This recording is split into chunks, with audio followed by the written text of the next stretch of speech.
dependency. Ride on this revelation.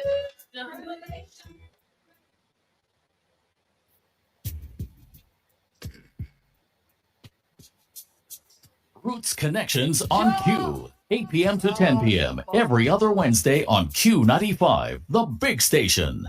Dominicans journeyed beyond our shores for decades in search of economic opportunities and educational advancement. Many are ready to give back to their cherished nature island. Welcome to Roots Connections on Q. Join Dr. Simone Mathieu on Q95 as we tap into the life and times and expertise of our nature island Dominicans, at home and abroad. From our agriculture and industry to sustainable development, resilience and renewable energy, to the music, art, and entertainment industries. Join Dr. Simone Mathieu and guests every other Wednesday from 8 p.m. to 10 p.m. We examine where they came from, where they have been, where they are now, and how we can move forward together with our brothers and sisters at home and abroad to inspire and elevate our country, our economy, our people, and our youth to achieve excellence and success. Roots Connections on Q, every other Wednesday night, 8 p.m. to 10 p.m. Only on Q95, the big station.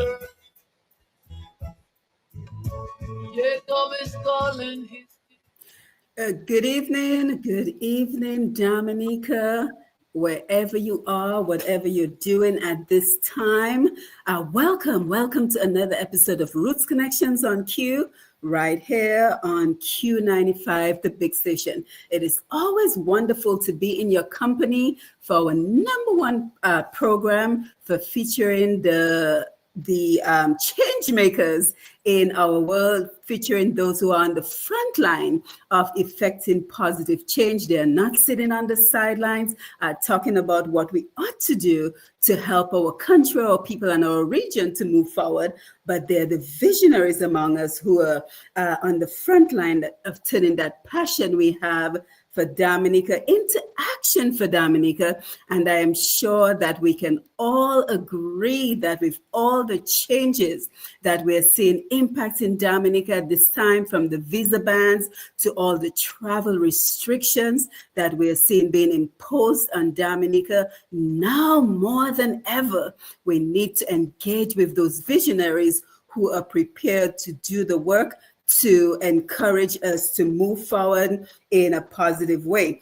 So we continue to see how quickly the world around us is changing. So here at Roots Connections, we engage our visionaries on topics such as the changes we should be concerned about, and I'm sure you can list so many of them at this point, the changes we should be taking advantage of, and what changes we ought to make in order to move our Caribbean region and our people at home and abroad forward. So welcome to episode number 105 of Roots Connections on Q. I am your host, Dr. Simone Mathieu. And as always, we have another packed program for you as we continue to focus on opportunities to positively impact Dominica, the Caribbean region, and our worldwide diaspora, especially as it relates to economic development.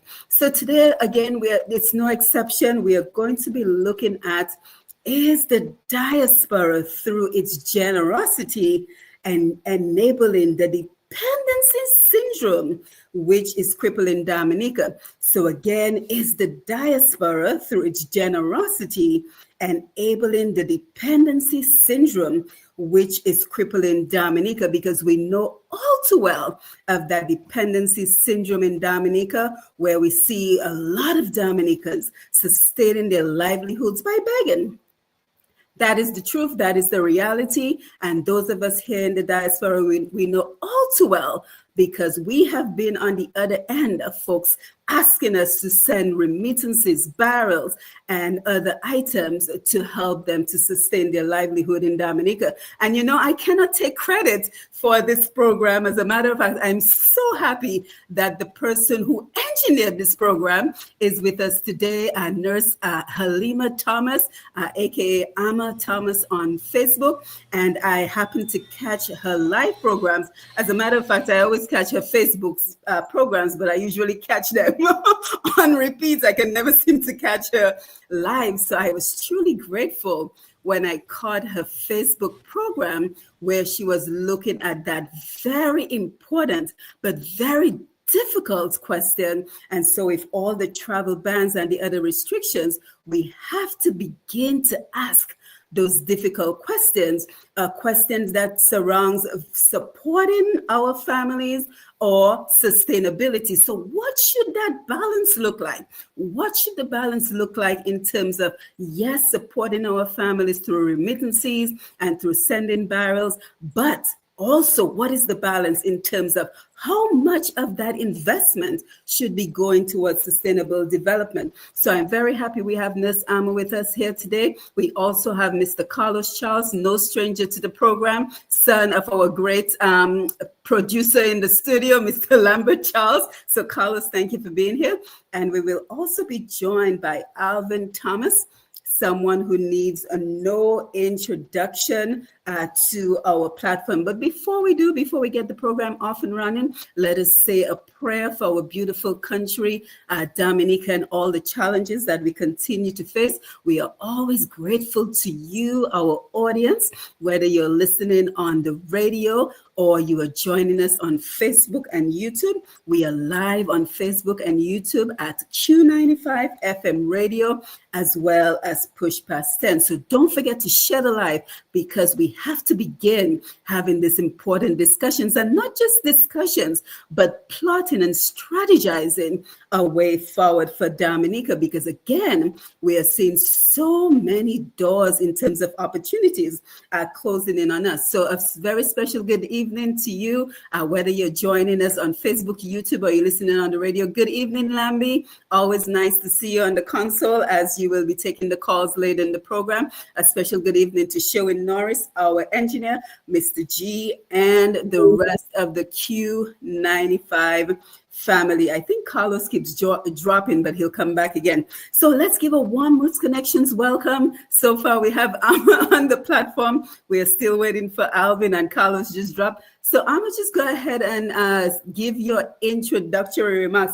And I'm kind of curious, what sparked your interest in doing that Facebook program? So maybe we can start there. Oh, you're muted. Sorry. Good evening, everyone. My name is Halima, otherwise known as Amma Thomas on Facebook. I live in the diaspora, and I do wear a few hats with a unique perspective. So I'm a registered nurse here, but I am a wellness entrepreneur. We just started my own Green Ivy Wellness business. And I also own a farm in Dominica, Kudme Farms, that my daughter runs from Dominica. She's actually a returned citizen from US to Dominica, running that farm with she and her husband. And I provide like farm to table health and wellness business that like basically bridges the traditional agricultural knowledge with the modern wellness practice. So through my work here in the US and Dominica, I have seen basically the strengths and the challenges of the both worlds, right? I had the opportunity to spend 2 months underground in Dominica, and I got a really good insight as to how life is there. And I'm not here tonight to blame anyone, but basically to explore how our generosity can, quote unquote, sometimes be creating an unintentional dependency, and how communities, youths in Dominica, how we could move beyond that and empower the youths to thrive with dignity and with opportunity. So basically, I have known that this barrel economy, we've talked about it for years on end. It's been about 25 years of talking about how the barrel economy has enabled some level of dependency. And I always said that if I was a sociological professor, I would do a thesis. I would love to explore the thesis on how everything, the migration of us overseas, the gaps that were created, and the gaps we tried to fill with our absence, how this has come to affect the population that is left behind. Like serious questions, serious thesis. You can like go at it many different angles, and it could give us somebody a PhD dissertation any way you Absolutely. choose. So I was just basically once again reminding the public that given the current environment that we're in, that it would behoove us to look at where we are and understand how the world is changing and what we need to move ourselves forward together with the same investments, but in a different manner. Yeah, and I really like your approach because far too often we end up in this loggerhead, right? Because people feel attacked. And that is one of the things I do not do with my programs. So this is not about attacking one versus the other. This is about looking at a situation objectively and then figuring out how do we move together as a collective, because that division mentality in Dominica, that is our greatest obstacle, and we will explore that a little bit later. But we're very happy Mr. Alvin Thomas is here, a man who needs no introduction, so he's going to give us his introductory remarks in a minute. But also my goal for this program was as well is to engage with Dominicans at home and abroad, but also in different sectors, because that is one of the other areas we need to look at as we start talking about sustainable development, right? So we have Alvin here, who represents the public sector because he was once the DPSU president. Alvin will correct me in a minute. Then we have Carlos, who's private industry and politics. And as you heard from Alma, she is a wealth of a resource all in her own: healthcare, agriculture, the wellness industry. So that was my goal, because moving forward, that is what we're going to need. We're going to need to explore how the various sectors can add to the sustainable development of Dominica. And so in a little while, we're going to explore the diaspora policy, because believe it or not, Dominica actually has a diaspora policy that I'm sure many of our listeners and our viewers were unaware of. So Alvin, I want to thank you because you sent me that information about the diaspora policy, the regional diaspora policy, and the European diaspora policy. Since 2023, Alvin, we've been planning on doing this program. So I'm really happy that Amma kind of lit the fire under my feet to say, hey, considering everything Dominica and the region they're facing right now, this is the time to begin strategizing for the way forward. So Alvin, let's have your introductory remarks. Welcome to the program. Well, thank you, Simone. Let me say a pleasant good evening to you and my guest, your guest, Amma, Halima. We go way back, man. We go way back. You know that she carries the last name Thomas in there. So there has to be some connection, you know. So I'm happy to be able to join the platform this evening with her. And also your other guest, Carlos Charles, who I saw came in and must have stepped out, might be having some technical issues. Yes, he is. And of course, Lambi in production. Lambi, it's always good to see you, my friend. Holding down the back end of it, you know, making sure that everything goes through. Simone, thank you very much. For those of you who may be hearing my voice for the first time, I'm Alvin Thomas. I reside in Atlanta, Georgia, same state with Simone, I must say. We're pretty much neighbors. You know, I have a very varied background. It might take a little too long to go into it, but she did mention I was the general secretary of the DPSU for some 9 years back then in the early days of the union. And my last official, if I may put it this way, position that I held was that of assistant secretary in the Ministry of Tourism, where I worked very closely for well over 2 years with the Honorable Norris Prevost, the Minister of Tourism. As a matter of fact, just today, he and I was having a very long conversation, reminiscing back on our days in tourism and the things we did in that ministry. But, and of course, I am a JCI. I always have to plug that one in. I think that's an organization that has made me who I am today, or helped, crafted, and molded me I served as president of that organization and is currently a lifelong senator of the JCI International. So that kind of gives a background briefly. In terms of what we are discussing tonight, this evening, I heard a little of Amma's introduction. And I agree to a large extent that we need to reshape what we are doing as a people. And one of the things we have to do as a start, of course, is to remove that them and us, or they and them. I think that barrier has to be broken down. So often when any of us in the cautiously I'm using the word diaspora, the comment is being made, or what do they know, or why are they interfering in our business, or they out there, and the them and us, I think, has to be removed. And I agree with Amma when she said that we need to take a whole holistic approach to what is being done now, except to say though that I don't think it is something that can just be stopped, because the last research that I did indicated that in 2024, we do not now have figures for 2025, but Dominicans overseas, and that is in the US, of course, pretty much, to a large extent, remitted it well over 37 million US dollars to Dominica. That's about roughly 104 million EC dollars by way of remittances.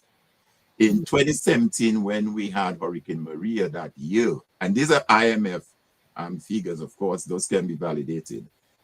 We do not now, as I said, have 2025. Back in 2017, when we had Hurricane Maria that year, we remitted well over 57 million US dollars by way of remittances. Now, of course, remittances comes in various forms. It could come in the little monies you go pick up at Western Union, MoneyGram, or whatever they have, of course, the barrel. But just think of it for a while. 37 million US dollars contributing to the GDP of the country. That's a tidy sum of money. And I guess the question remains, how much of that can we channel into production? How much of that $37 million? 10%, 15%, 20%, 5%, 2%, that we could say, well, you know what, let's find a way to set up a fund, a development fund, whatever we want to call it, and to every dollar that comes in, we put a 5% of that into that development fund. So I think that's where that's to begin. But I think, too, I will end by just saying that what is developing now in terms of some of us call it the geopolitical landscape that we are faced with, it's like saying you're given lemon, and what do you do with it? Make some lemonade.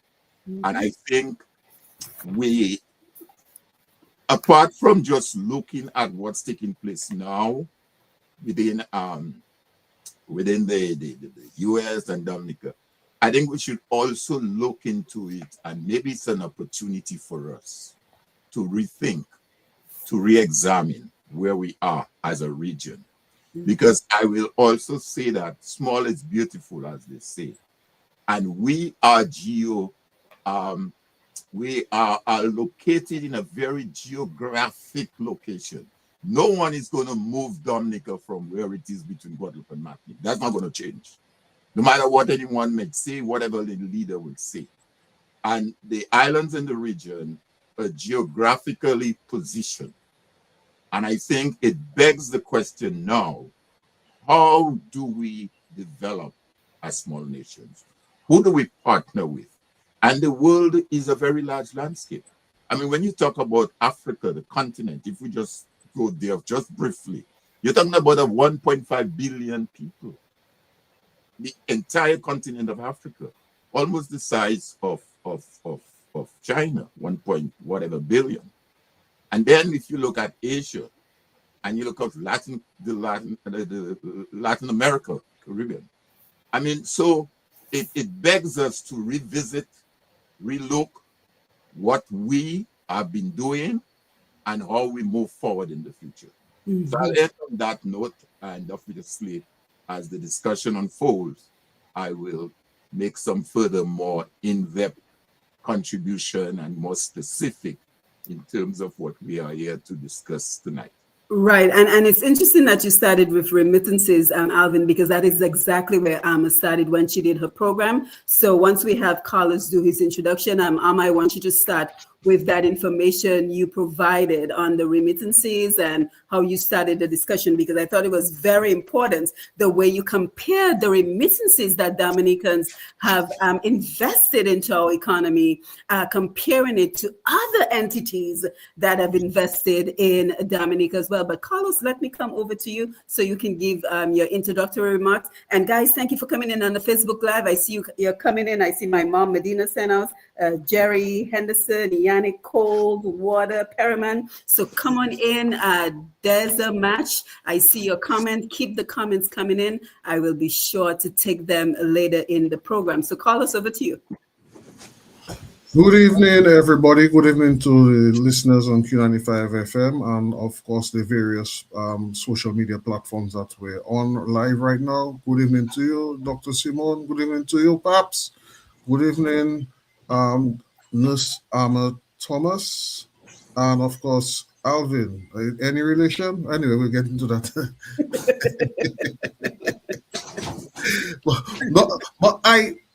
Sorry, I keep coming in and out. I'm having some connectivity issues. I got what Alvin was saying, and I agree. And I just want to add a little bit on the remittances side. It's not just what we see in the barrels and the MoneyGram and the Western Union. We have to also take into consideration the investment that the diaspora makes into Dominica, particularly in those high peak seasons. Mm-hmm. Most of those activities that you see going on, and you see during the carnival, during the Independence Day fetes, and you see all of them. The first thing they do, they have this tier 1, tier 2, tier 3, and tickets sell out very quickly. Who do you think are buying those tickets? Mm-hmm. They're the very same people who come in, they fly in, they pay the departure tax. I'm not sure if that is added to the figures. They also take the rentals when they come in, and they take the Airbnb. Some of them don't want to stay at their home. I know Dr. Simone has a Airbnb thing going on. You putting my business outside, Carlos. A free plug for you, Doc. Thanks. But I'm just saying that all these things contribute to even a greater economic activity in Dominica.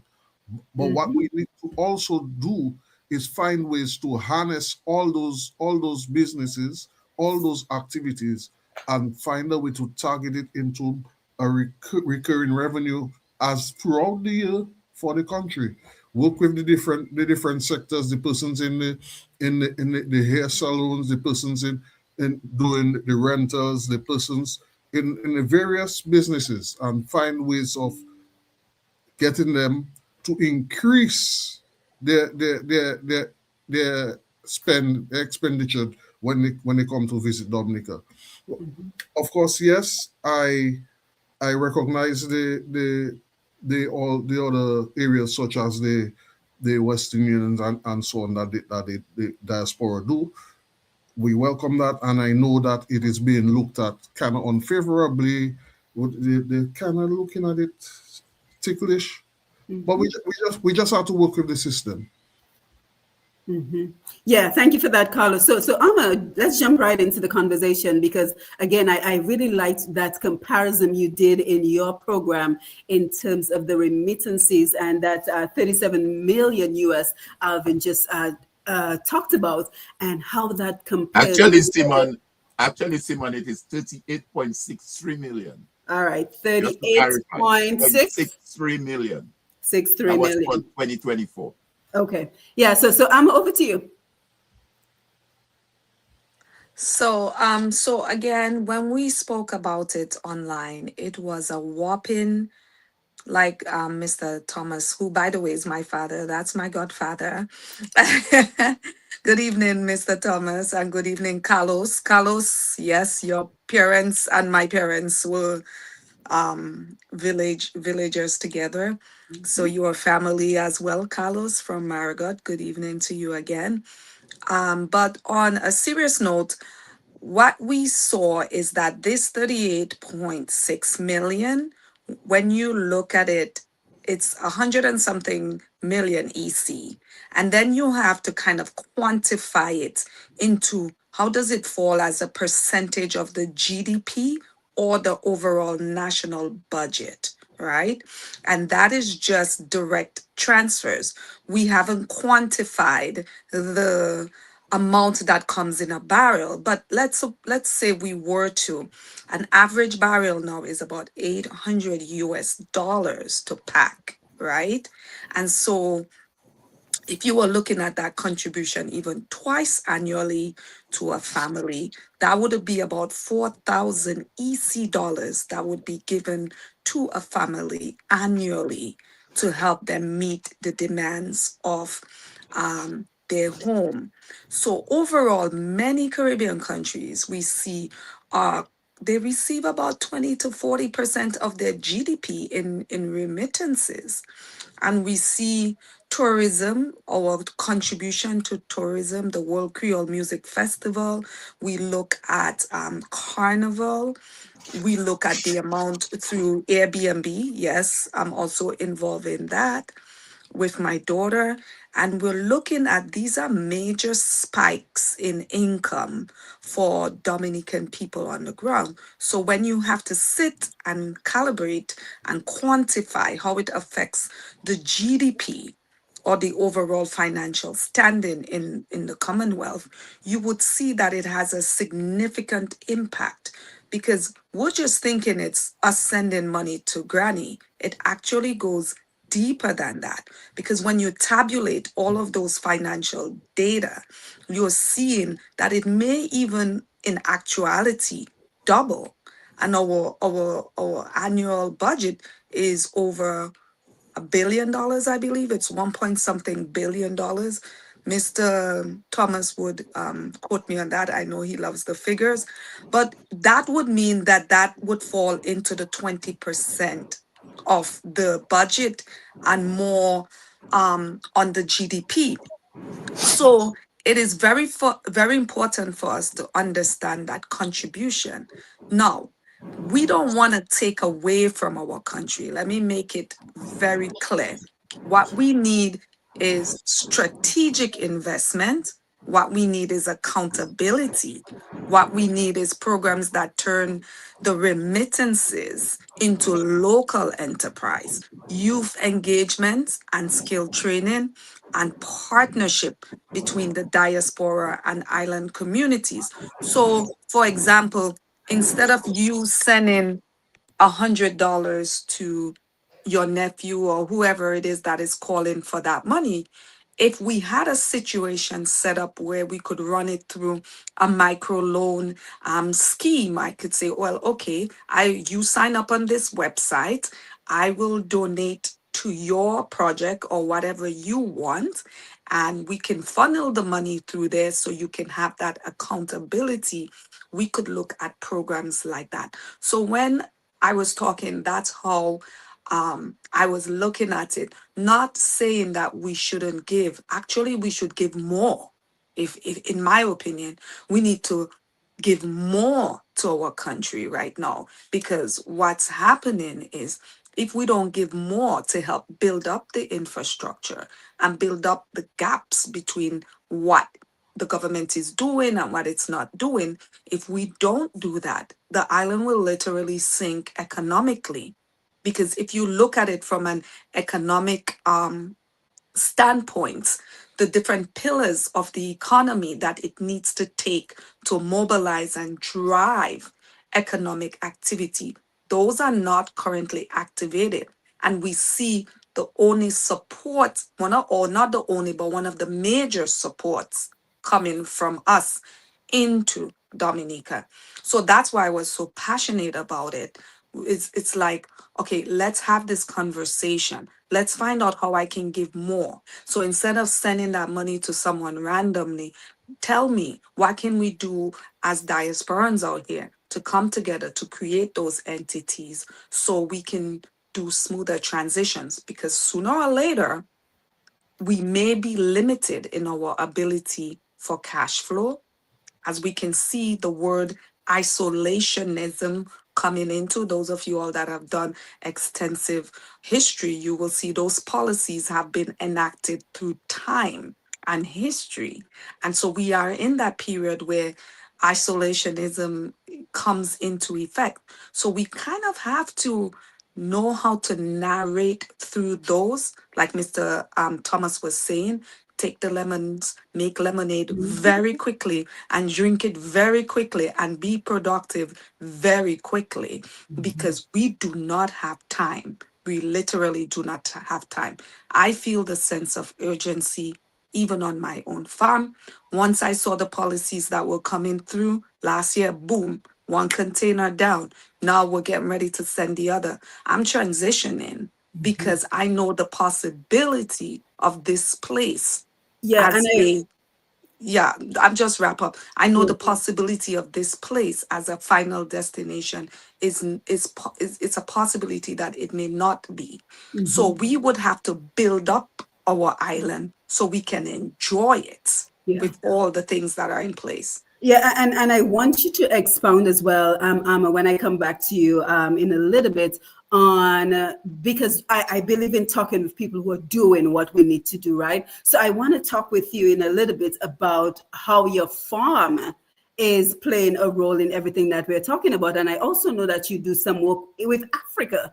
And you're going to talk about accountability. How do you keep these projects in the space of accountability, in the space of knowing that what you're expecting on the ground is what is being is what is transpiring, and also how are you keeping the people who work for you accountable? So I want to come back to you on that point. But let me say, Desert March, thank you so much. You have a lot of comments, and I truly appreciate them. Keep them coming. And one of the ones he mentioned so far is give more, but with serious considerations. So I think that's what I was saying as well. But Carlos and Alvin, let me come to the both of you, because again, we have to have these conversations in a very realistic way, because we talked about, the diaspora, the ones who come down for the festivals, who come down for Carnival and Creole Festival. But now with the visa bans, a lot of Dominicans who have visas are petrified to travel. Dr. Fontaine just did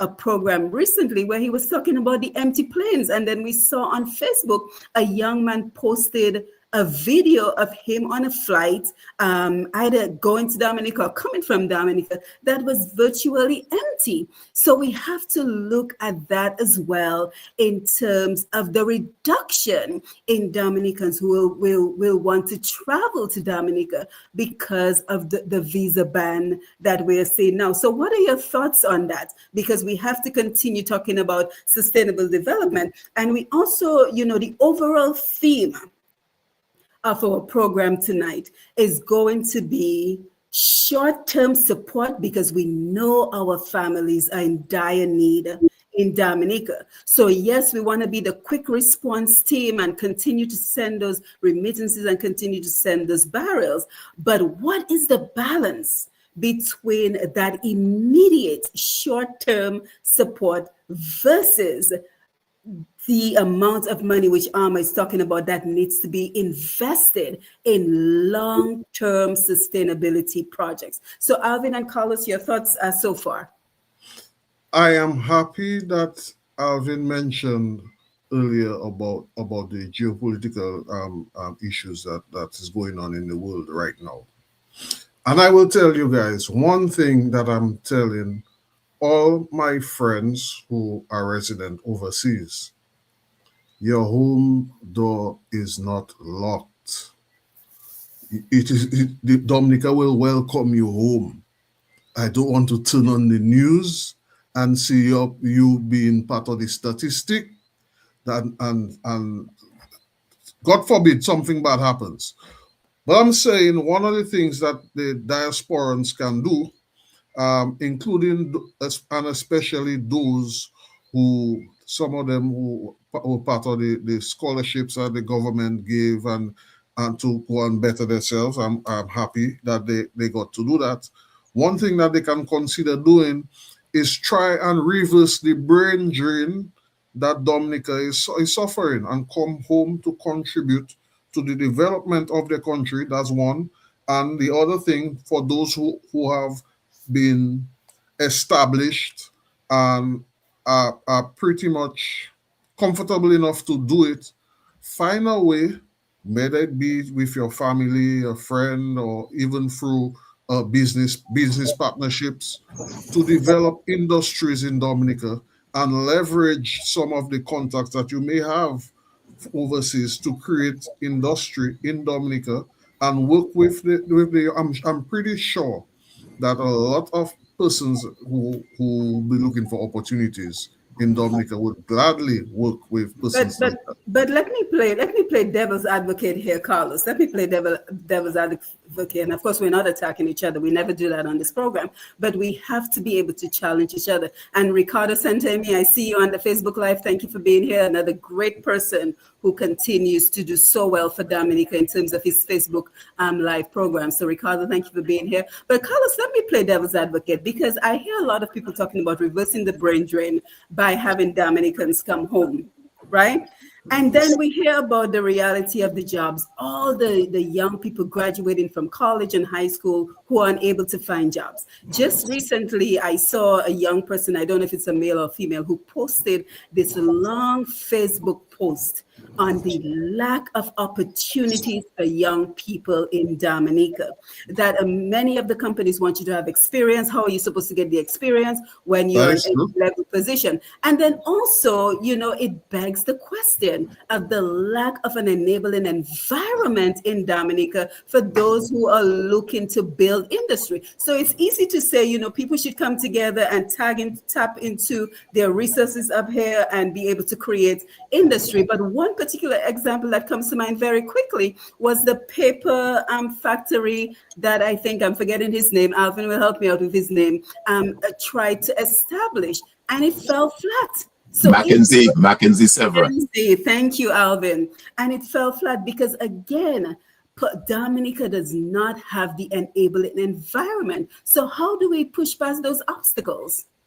When we it comes back to governance.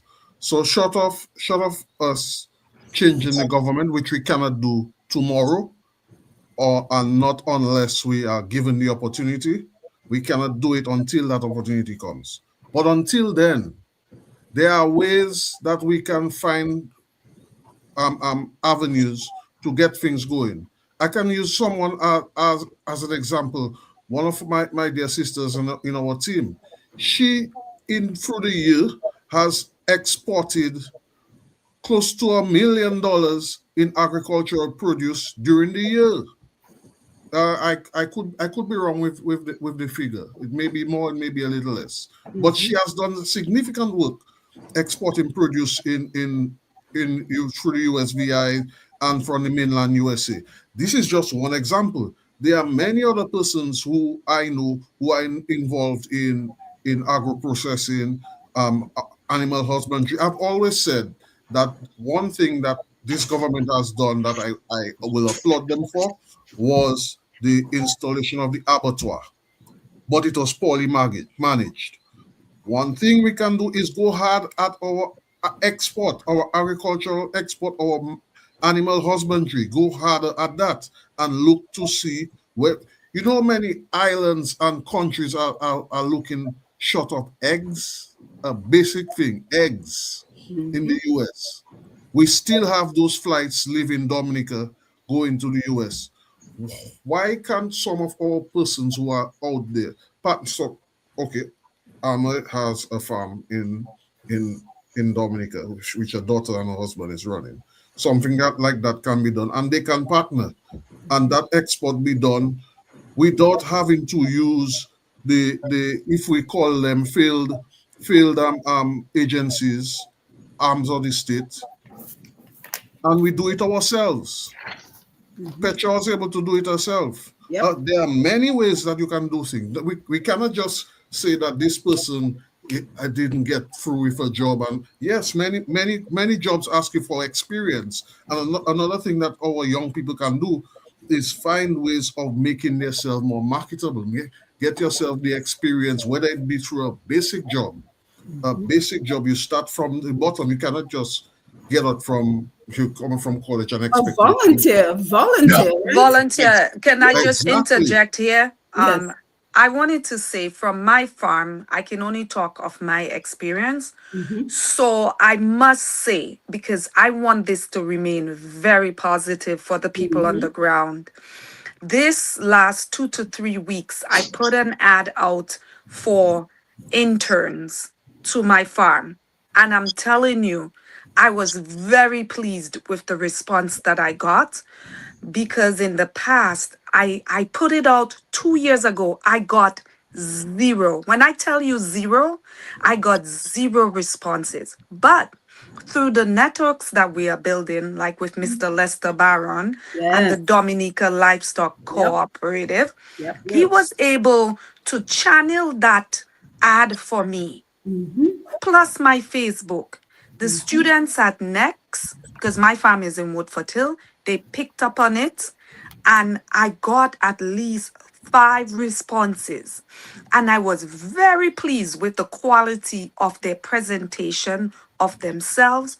I have to say, the agriculture teacher over there, Miss Valmore, you're doing a phenomenal job, Miss Valmore, if you're listening.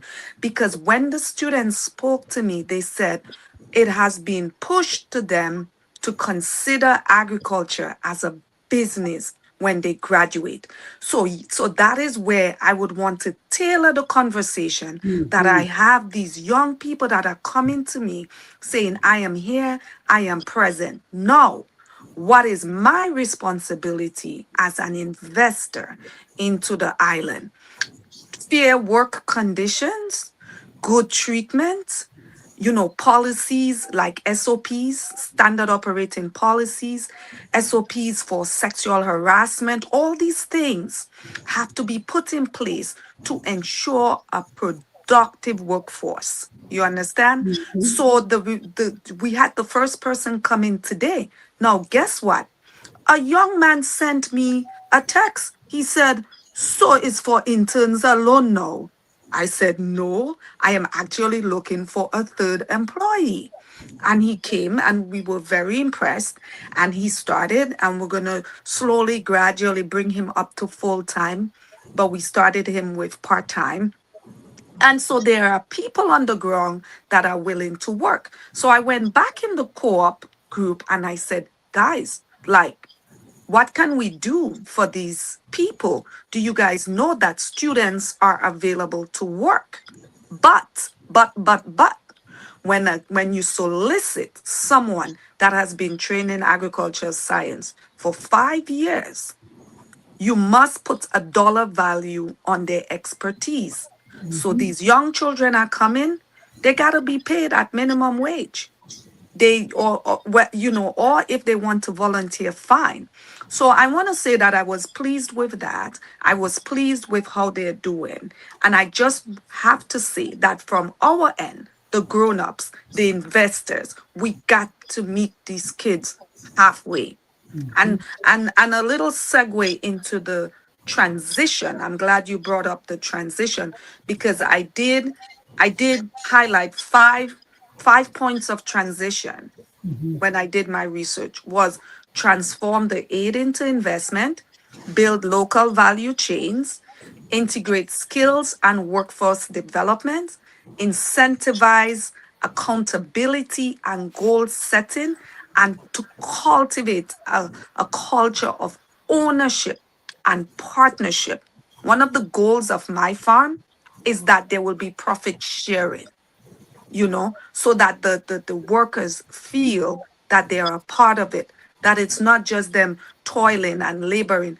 Even if you give out 1%, look, somebody exported $1 million. 1% is 10 grand. Why wouldn't I want to split 10 grand after making $1 million with my farmers? So we have to find ways to Right. incentivize the programs for the kids.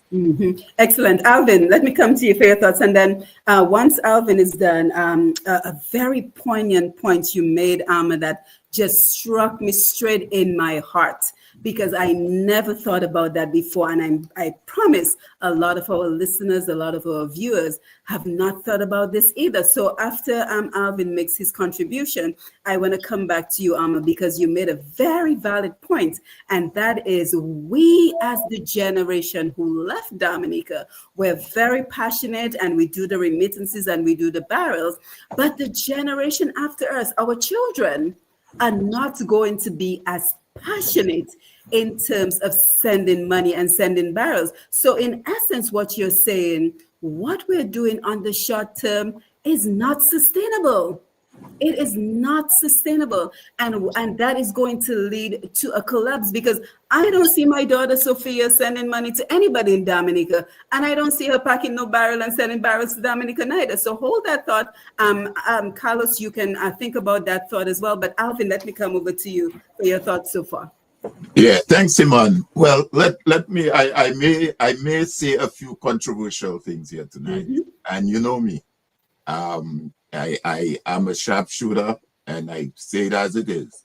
But I agree to a large extent with the earlier comments that Carlos made, and also Amma. Let me say, for example, and I think Carlos made the point, the remittances and the barrel is just a small segment of the resource and the extent to which you can tap into the diaspora, the Dominican diaspora. It's just a small segment. There are many of us in the diaspora in the US that are financially successful. We have expertise in a number of areas. You have doctors, you have engineers, you have nurses, you have accountants, you name it. It's out there. That is a resource.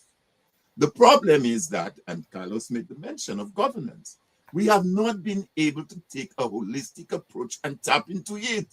We've been doing a knee-jerk approach all along, a knee-jerk approach. And that's how, unfortunately, things happen, unfortunately, in Dominica.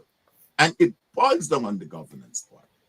Because you have to be able to get the data to make the decisions. You can't make decision absence of data. And you have to take a holistic approach to it. I mean, on your program previously and other programs, some of us has referenced Singapore. Now, granted, you might say Singapore type of government may be slightly different to ours, but they do have a parliamentary type democracy. And Singapore is just about the size of Dominica, 700 and thereabout kilometers, square miles. Dominica is 750 kilometers, square miles. Singapore has no agricultural land. They have no water. They have no resources. But guess what? In 2024, Singapore GDP per capita was $90.674 US $1,000, 90,674 US. Barbados was 25,366. Compare the two. Dominica is estimated GDP per capita for 2025 at $9,944. Now, let me just say something on the young people. So often we say, oh, young people don't want to do this, young people. And that is not quite true. It's not. I'm just attested to that. In the absence of a structure and mentorship for young people, what are they going to do? When I grew up as a young man, I had several mentors around me that groomed me and was there and provided. I didn't happen to be what am I today all on my own. No. I had my starting with my parents, and then I had mentors at school. I mean, the things we did at SMA. So herein lies the question. And I always throw it to persons like in my peer. What are you prepared to do to mentor these young people? And I commend Armor for what we do. Because in the absence of that, I look at this policy document that we referenced earlier from the Dominica Dashboard policy. on the area that deals with investment opportunities. There are 3 bullet points. Three bullet points. Non-resident Dominicans are invited to invest in any legitimate area. What does that say? Notwithstanding this provision, there are certain sectors that appear particularly suited to their investment, given their proximity to market. These include the tourism sector, agricultural products, particularly with appeal to exotic and ethnic market segments. Information technology-based activity, housing, and timeshare accommodation. Number 3 bullet, Dominicans in the diaspora are encouraged to enter into joint venture with local business operators. Very vague. On the question of development finance, 1 bullet. Government will work with Dominicans in the diaspora to develop financial instruments through which overseas Dominicans might contribute to funding projects at national and community level. Has that been done? And that's the point. 1 bullet, very vague. Now, recently, I heard the Minister for Housing or Lands said that she's offering young people an acre of land at $1 an acre. Great idea. Great idea.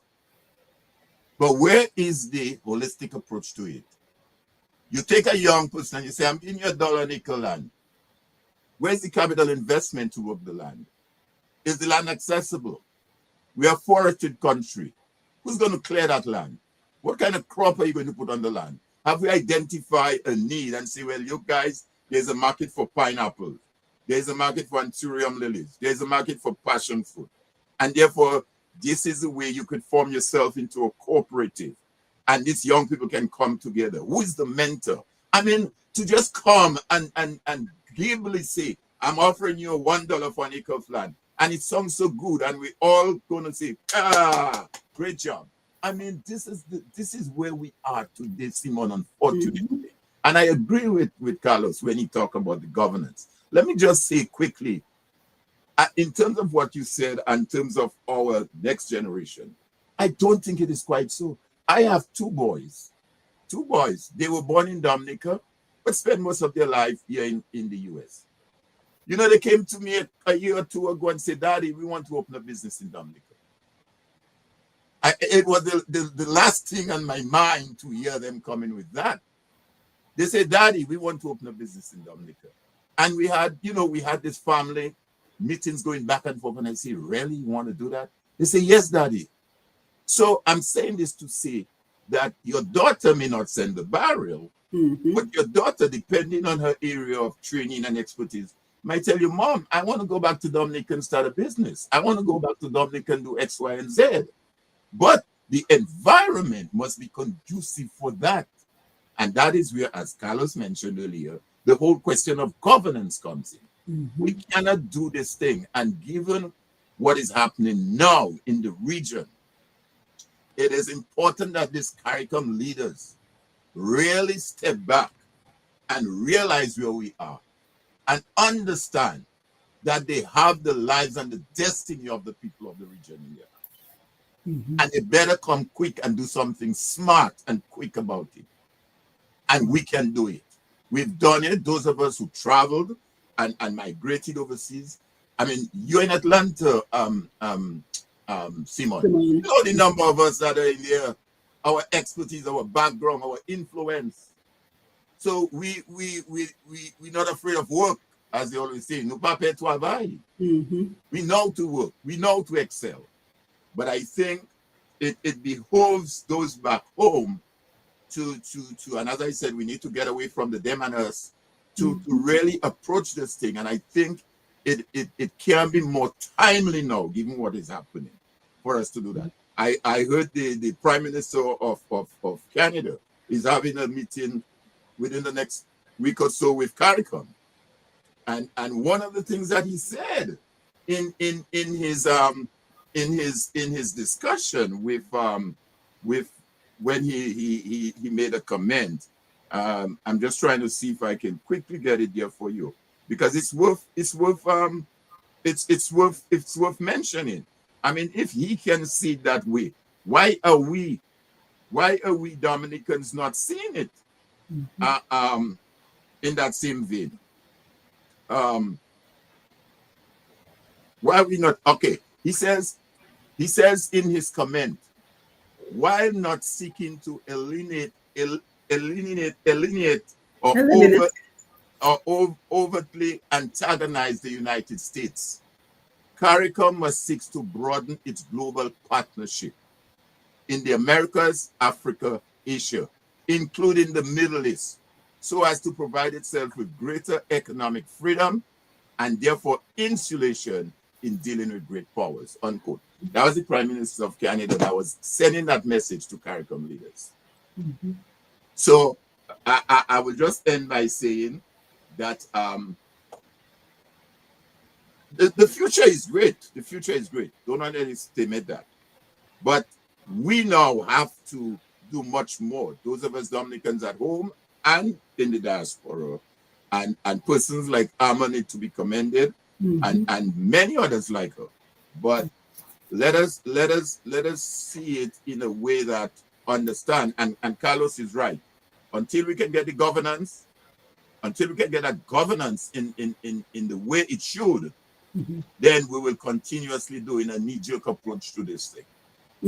Yeah, and I'm going to come to you in a minute, Carlos, but let me come to you, Alma, because I'm not sure if you heard when Alvin talked about that his two sons, we want to commend them for starting the business in Dominica, but the concern you raised in your program was that Dominicans, the next generation of Dominicans, are not going to be as passionate as we are about sending remittances, sending barrels. So kind of just expand on that. When I mentioned that, you see, I don't know how old Mr. Thomas's children are, but let me go to my 18-year-old versus my 28-year-old. So my 28-year-old grew up going to Dominica every summer. The 18-year-old, she's passionate about Dominica. She loves Dominica, but I don't see her. What I meant by that statement, I don't see her packing a barrel to send to someone in Dominica. I see them investing in Dominica, but at a professional level. Now, I wanted to go back a little bit to governance because I am very passionate about this topic. Governance matters, but it's not the end of the conversation. Yes, governance is central, but we cannot indefinitely wait for political change before acting. You know, right now, people are succeeding. Carlos just named one woman who has defied the limitations, the boundaries. What we need to do is engage Petra. Hey, Petra, what is going on? How have you defied that? What have you done? How can I come on board with you? Because I know Petra. She talks to me sometimes. She would have been a great person to come in here as well. Yeah, she's going to be on my next program. Okay, so you can pose some of those questions to her. $1 million in agricultural produce, okay, in a single year to the USVI. How did she do it? So what we need to do is get into action. We keep talking and talking at this government that is not moving an inch for us. So make a way around them. You carve your own road. You do what you have to do, which is where I am. Is it difficult? Very difficult. But you have to work with who's there, what's there to make it work. We cannot just keep this approach that because the government doesn't have policies on certain things that we're going to limit ourselves. If I had to look at what was served to me on a platter to go and start something in Dominica, I wouldn't. But the passion and the vision to make sure my kids had something there is what drove me. No, I fold my kids into the vision. So yes, they see it, but on a different level. And thirdly, what I would like to add to end this response is that in Marigot, if anybody follows us, we have taken it to another level recently. We created 6 zones in Marigot. We named the zones and we appointed youth leaders to each of those zones. And the people organizing that, behind the scenes came and they looked for all the diaspora people. They reached out to me. Can you help with agriculture expertise? Can you do something? So this may be a new model that we have to look at. What can we do? We have to start acting. And I want the next village, I want Laplane to say, I cannot do Marigot. I want Wesley to say, what Marigot are you talking about now? We can do better than them. I want Calabishi to say, Wesley, Marigot, we can outshine them. And I want that good, fierce competition to be reinstated back into our country. And through that, we're going to build the country one village at a time. Now is not the time for conversation on limitations of governance. I beg to differ. I have lived it. I do not want to even talk about government right now. I want to know what can I do for my people. And my head with your head and the next head, it is impossible for us not to find ways to come in with our excavator and excavate the road, build new pathways to success for the people. Oop, she dropped. Oh, she'll come right back. But Carlos, I want to come to you. But before we do, let's jump into the studio and invite the callers to come to join the conversation. So let me come over to you while we try to reconnect Amma. Roots Connection and Q, taking your calls. The numbers are as follow: 449-3095, 449-3096, 449-3097, 616-4257. Those are all local numbers. The international or the overseas number is 305-432-9624. Let me run those numbers again. 449-3095, 449-3096, 449-3097, 616-4257. Those are the local numbers, and the overseas or international number 305-432-9624. And we have one caller on the line. Standby. Yes, Caller, go please go ahead. Caller, please go ahead. Yes, good evening to you, Lambi. Happy New Year, and good evening to the rest of your folks, Dr. Simone. Good evening. My mentor, Mr. Thomas, and Harry, my very good friend Harry. It's great to hear from you and see that your agribusiness is doing well in Woodford. We had several conversations about that. I always appreciate your program, Dr. Simone, because of the depth of the conversation, which is sometimes lagging in our society. The critical thinking and where your conversation is going. It's not just entertainment, but it's education. And more importantly, I would like to see more action out of this kind of discussion.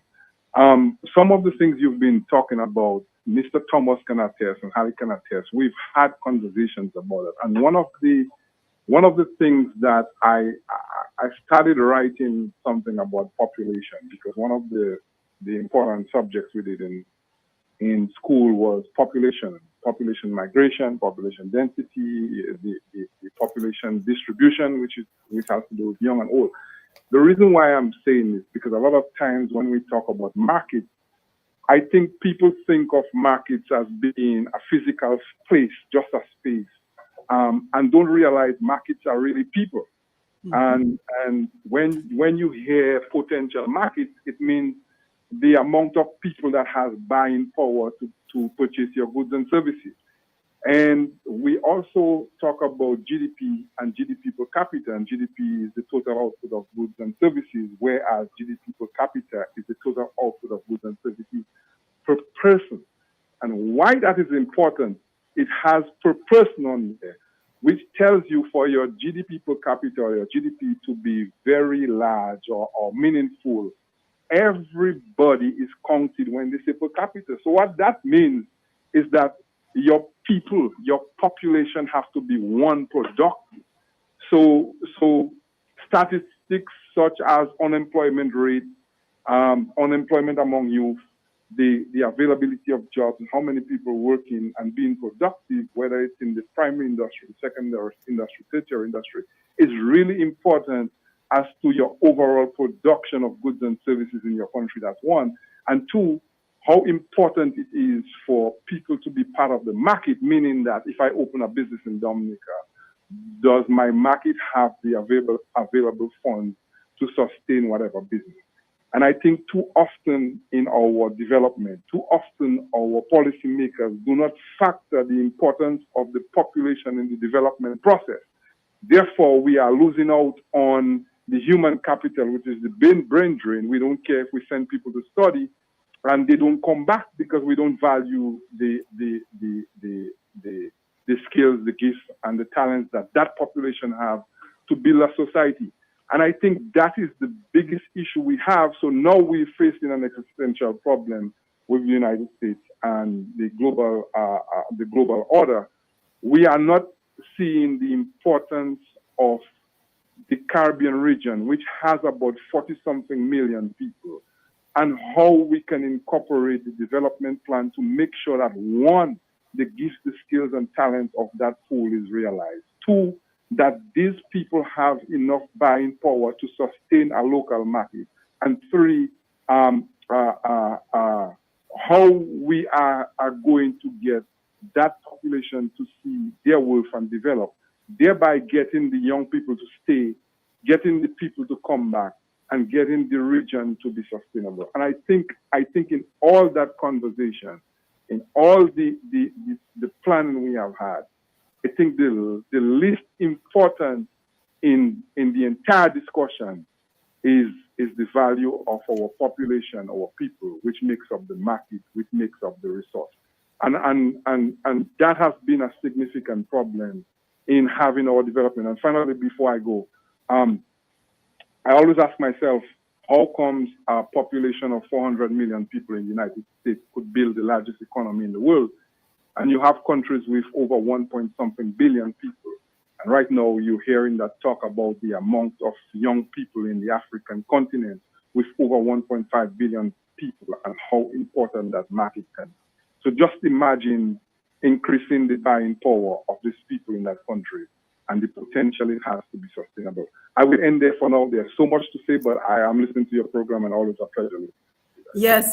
Thank you very much. And I'm going to give you I'm going to send you a message later because I want to invite you to the next program because you always have such wonderful contributions. But I want to jump to Carlos very quickly. I'm going to come back to you. I want to jump to you very quickly. But what I want to do, because we're already at the halfway mark of the program, is I want to talk a little bit more about that diaspora policy, because I think that should be the overarching guideline that we should be operating on. And when I look at this document and I see that it was created since 2010, it begs the question, why has it not been put into action? So let me just read a very quick paragraph from that policy. It says, Diaspora Policy 2010, established by the Ministry of Trade, Employment, Industry, and Diaspora. The diaspora policy focuses on the Dominican diaspora and recognizes its ability to contribute meaningfully to the country's social and economic development. The diaspora policy focuses on citizenship rights, skills retention, skills transfer, financial and economic incentives, investment opportunities, trade promotion, tourism promotion, and cultural exchanges. In relation to each of these topics, the policy commits the government to a range of activities such as working with its diaspora to develop financial instruments through which they may contribute to funding projects at national and community levels, establishing a database of skilled non-resident Dominicans, and encouraging information flow from the diaspora to the government to guide policy and strategies. The diaspora policy also established an annual Dominican Diaspora Day in November in order to meet with visiting overseas nationals to monitor the implementation of the diaspora policy.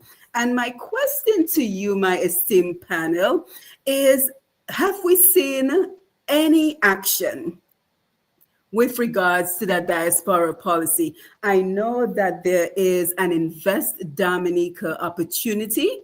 So I know that that exists. But in terms of everything that I've read from the diaspora policy, have we seen any action with regards to this being the guiding document of engaging the Dominica diaspora in the development of Dominica? Carlos, your thoughts?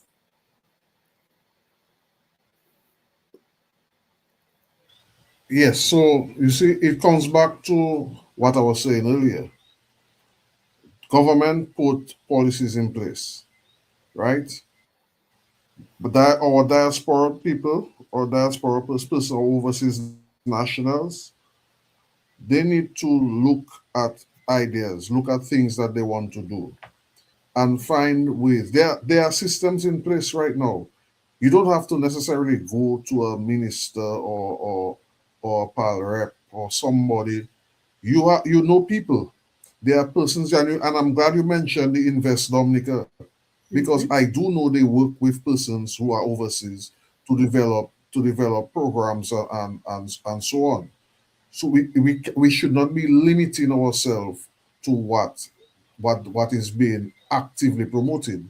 Anybody that wants to do something for themselves should push themselves to do what they have to do and make things. Oh, did he freeze? I can use someone. He wouldn't mind. I can use someone like Emil Puter as an example. He invested in Dominica, and he's doing very well in the shipping business. It doesn't necessarily have to depend on government, and there are things that are already in place. If he wants to, as a foreign national, as a Dominican living in foreign land, he wants to do a new business in Dominica. There are things that are already in place for persons like that to invest in whatever activity he wants to. So yes, the diaspora can work. Yeah, I want to come to you, Alvin, and then I want to come to you after I go to Alvin, because once you're finished making your contribution, I want us to now start talking about the way forward. And I think the example of your farm, the example of the work that you're doing in Africa, are very important examples that we should share to inspire other people to move in that direction. Lambi, did you have a call? Okay, so Alvin, let me come to you. Just your thoughts on what I read, and have we seen any movement with that diaspora policy, and who should be responsible for activating that diaspora policy and putting it into motion? Simone, I'll be very blunt. While I do not dispute what Carlos just said, that folks on an individual basis can do those things, there is absolutely no doubt that that policy has not been effective in the manner it should. I mean, Carlos and those who are listening can go and do a quick Google search. AI now is very, I mean, anything you want to ask AI, you just have to be cautious what it gives back to you. But in terms of a diaspora policy and the way in which we have failed to harness the potential of Dominican diaspora, that policy hasn't done anything. If you look at the diaspora program for Israel, if you look at the one for Ireland, go Google any one of them and look at the influence that folks from Israel. Why do you think Israel have all that support they're getting from the US and influence? It's because of the diaspora influence and the fact that their policy is so strong. Ireland, you look at it. I mean, we mentioned earlier the remittances of 38.63 million in 2024. You think of all of the, I mean, you had I don't want to maybe walk that road, but you had a prominent doctor, Dominican doctor, who wanted to come back and do and give Eventually, he finally was able to open a clinic up Clinic in his Point village. Michelle. But the frustration and the challenges that he have, that is not to say that if you're facing those challenges, you give up. The point I'm saying is that this thing has to be done in a holistic way. It can't be this piecemeal approach. And that is why we are where we are today. I commend Amma for the work that she has been doing on her farm and several other persons. I mean, there was a program recently I listened to, I think it was Pastor Jack, a farmer back home that was talking about growing cocoa, how the market is so good now for cocoa. Pastor Banis. Banis, Yes. exactly. Adrian Banis. I listened to that program recently, and it pained my heart. The frustration that he was in. But having said that, he wasn't prepared to give up. We had not too long ago a gentleman, a Caucasian at that, who visited Dominica and saw the potential for coffee. Ezra. Dominica producing the best coffee. And what have we done? I mean, for example, we get money through MoneyGram and Western Union and all of that. If that diaspora policy was working as it should, could we partner with Western Union and MoneyGram and see? Because they're making money, when they send this money out. You pay a fee out here, and I think they pay a fee when they get it as well. Could you partner and say, well, okay, give us a 1% of whatever money is coming through, and put that 1% in a development fund that can now go back and assist programs like what Alma is doing with young people in agriculture or in manufacturing or whatever the areas might be. So I'm saying, yes, I commend all of those like the ML Putters and those persons who are doing. And like I said, even my own two boys eventually did open a business in Dominica. But at the same time, I think the urgency of now, and given where we are now, we can't treat this thing as business as usual, the way we've been treating it in the past. If, for example, that policy, that diaspora policy, could say, okay, we're going to set up a development fund, and we want you, rather than taking $1,000 and put it in Bank of America or wherever it is, how about taking that $1,000 and invest it in a development fund, and you'll get a return of 2% on it. But that fund is going to build up. Can you imagine you have 100,000 Dominicans or even 50,000 Dominicans put in $1,000 on average, $2,000 into that fund? What kind of monies we're talking about? So I'm not going to give them a pass. I'm certainly not. I think where we are now is urgent. It's urgent given what is happening. And I agree. While I agree, we all have to come together and don't feel dismayed by what is happening. But I think we have to take a much different approach towards the way we want to see development and our people in the region. Yeah, and let me come to you, Ahmed, but let me also mention, raise even another concern, because I'm not sure how well we are paying attention to the news, but a recent news report has stated that the Chinese government is now dispersing less loans to Africa, and now they're on the path of repayment, right? So what are the implications for Dominica? Because we know that the number of loans cannot be indefinite. We cannot just keep receiving loans from the Chinese and other entities without a view of when these loans will be repaid. So now again, as we're seeing in Africa, less loans are being dispersed, and now the Chinese are looking to what we call service the loans, which means that they're now looking towards these African nations repaying them.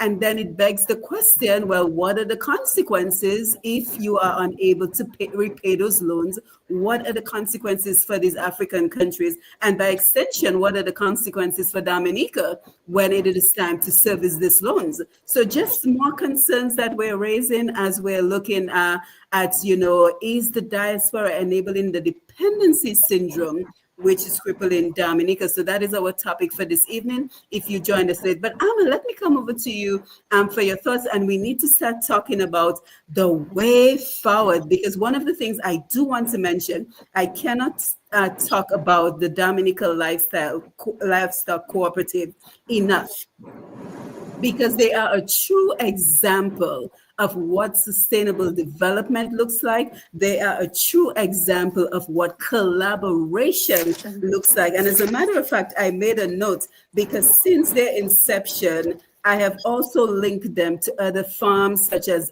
Barnes Farms, Glamorous Acres, Petrocarbon. I know, Amma, you're a member of that group. So we're seeing how they are bringing the synergy. So I think that they are such an important example of what can be done in agriculture. Now, if we take that same mentality, that same approach, and put it into other sectors of the economy, imagine the direction we can all have in the various sectors. But Amma, let me come to you so we can start talking about the way forward and what you're doing with your farm in terms of accountability and also your work in Africa. So I just wanted to respond quickly to what you were talking about. So my angle, and I'm going to maintain it because I think it's very important for us to get out of the rut where we are. And like the other Thomas, my father, I'm a straight shooter. And my angle is that development doesn't begin when policy is perfect, right? It begins when people begin to organize what already exists. We cannot, we will not, I will not wait for government to move my direction. I move. I chart my own destiny. I am the prime minister of Kudme Farms, right? I run things over there, right? Now, if I have 5 people in the community thinking like that, we need to liaise and move forward, which is what Dominica Livestock Cooperative is doing. Now, coming to my farm, and I want to talk about this because sometimes we don't look at the situation and do a 360, right? When I moved my stuff from the US to Dominica, I got 0 resistance. So let me say one person's experience based on how they approach it may not necessarily be the experience of everyone, right? We moved very quietly under the radar and we got what we needed done. And the staff and everybody that assisted us was very professional. So coming into Dominica and coming to build a farm, I had to look at how I was going to run the farm.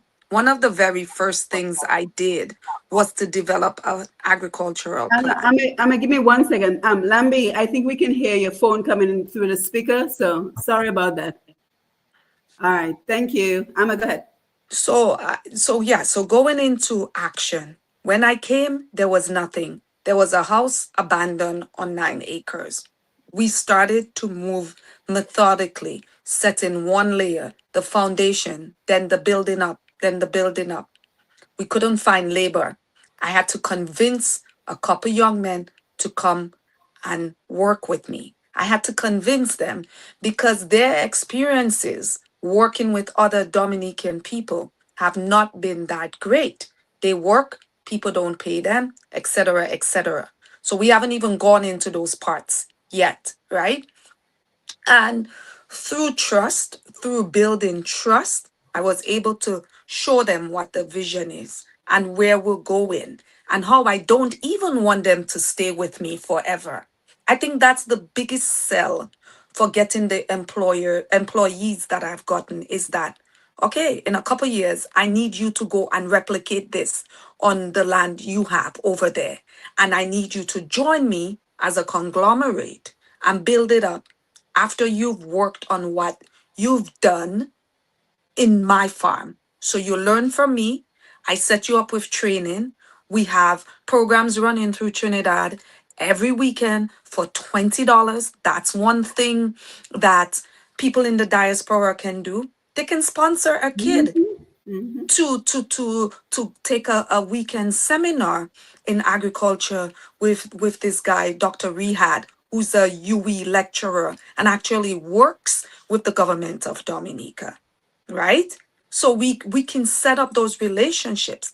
I refuse, and I think this is where I intend to be successful. Oh, And I one second, think, Amma. Hold your thought. I'm sorry. We have a call coming in. One okay, second. good. Hold that thought, Amma. Good evening, caller. Please go ahead. Yes, Mr. Lambert, good night. Good night. Miss Mathieu and your guest. Good evening. Yes, I just love your discussion. Very excellent.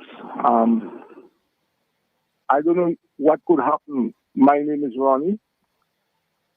I'm a small manufacturing person. I do different products on the island of Dominica. Some of my products are the supermarkets like Smart, Astafans. The two gentlemen who talked earlier on, I can't remember the name. I think one is from Benz and the former president of the PSU, something there. They touched some excellent points, and I've been saying that for the longest while. Even with the people that doing manufacturing on the island, processing, I've been telling them that we have to form one federal industry so that we can do better, we can work better. Everybody's on their own. I've been telling them, look at the independent time. Look at the marketing rules of sitting there at the independent times, independent weekend. Nothing is happening. I tried to pull up some people. I have a book there with around 40-something people named around Rose who sell and vend. I tell them, let's form an association. I already get everything organized. We had a lawyer, and the lawyer that just asked for a few information. And everybody is on their own. It's like what the gentleman just said. Dr. Dangaben wanted to do a medical thing, but he's on his own. But if he come together, like Miss Alexander, which is the Cancer Foundation, you see, get a team of people around, an experienced, retired doctor. Who will recognize her better than you alone, and that is the problem with us. I think in the ending of 2000, going up to the 90s, the European Union come down and they bring some funds and they bring down training. I think Mr. Williams, the former president, and Dexter, they was coordinate that program. A lot of us get training. I think those people from Granby that they cold pot soaps. Mackenzie get a training. They was giving us business plans, certificates, a couple other things, and they give us some real good training. They bring people from all over, bankers, people in finance. But just what the gentleman said, that we're not going to make it in that attitude. We too selfish, you know. One of the places we buy all the raw materials in Dominica, which is a drugstore. They have three big megawatt drugstores. We buy all the raw materials from bottles. You imagine you have to buy empty bottles, 2-something, all the raw peppermint. And these people don't even want to cooperate with us to buy all local things to put on the shelf. The person that making the order tell me they rather to order, and we come in and buy the raw material. We're supposed to protest. I've been bringing that to the management, and it's like nothing, and that is the selfishness. Darling, I don't like to talk so selfish. Dominica have some lovely people. Even Mr. G, I told him that the other day, you have to have a program for the youth at the catching hour on a Sunday, so that the people can wake up. You alone you can talk, you know, but you need the youth, the strength of the youth, as the lady just saying there, this lady who's speaking about the farm, the couldn't.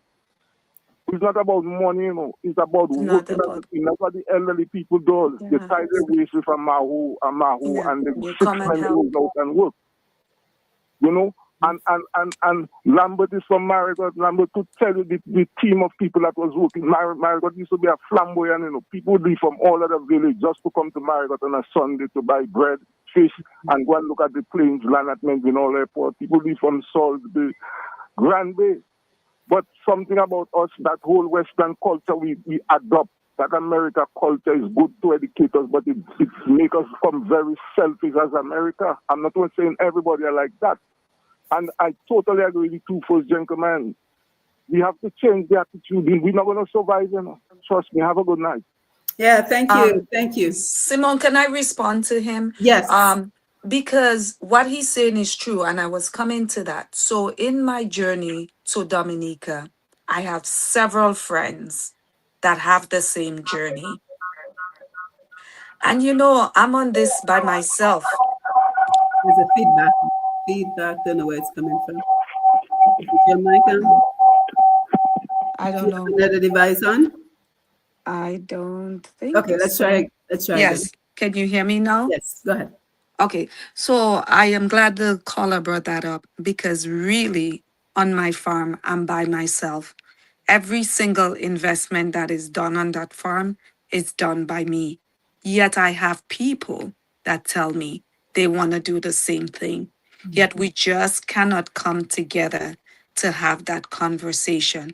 We think that if we give away our secrets of how things are being done, that somebody's going to come and take it over or manipulate it or not make us productive and active or not get the amount of profit. For example, petrocarbon, glamorous acres. Okay, these two people have already charted the way for us to the US. Yep. Call them. Let's talk to them. Let's form a unit with them. And that's what I mean by I'm not going to sit there and let policy prevent me, because they have already shown us it can be done, right? We need bottles. Those bottles you need to bring into Dominica, find out where they're ordering it from China or wherever. Order it. Get a co-op that can order it for themselves and drive the cost down. I'm pretty sure those. I think that is what he's saying. And Ronnie, Yes. I've heard you on other programs, and I certainly hear the passion in your voice.